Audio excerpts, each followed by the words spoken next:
মায়া কাটাবো কেমন করে? মায়া এই শব্দটা বড় খারাপ, আবার এই শব্দটা অনেক ভালো। এটা দুটো সাইড আছে। যখন আপনার একটা জিনিসের প্রতি মায়া লেগে যাবে, যদি এটা অতিরিক্ত পর্যায়ে হয়ে যায়, এক্সট্রিম লেভেলে চলে যায়, দ্যাট ইজ ভেরি ডেঞ্জারাস। কারণ মায়াটা মানুষকে তিলে তিলে তিলে শেষ করে দেয় মানুষের জীবনটাকে। তবে মায়ার অনেকগুলো ক্যাটাগরি আছে। এক একজনের মায়া এক এক জিনিসের প্রতি। কারো মায়া টাকার প্রতি, কারো মায়া বাড়ির প্রতি, কারো মায়া বইয়ের প্রতি, আবার অনেক যুবকের মায়া হচ্ছে গার্লফ্রেন্ডের প্রতি। আছে না নাই? এক একজনের মায়ার সোর্সটা এক এক রকম। অনেক যুবক আমারে মেসেজ দেয় যে হুজুর, হুজুর কি যে কষ্ট জীবনে, একজন মেয়েরে ভালোবাসছিলাম হুজুর, হাতে আমারে বাদ দিয়ে আরেকজন বিয়ে করে ফেলছে, জীবনে কষ্টের শেষ নাই।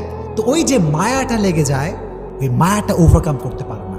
দ্যাটস ওয়াই দেখবেন আপনি যখন কোনো যুবকের দিকে তাকাবেন,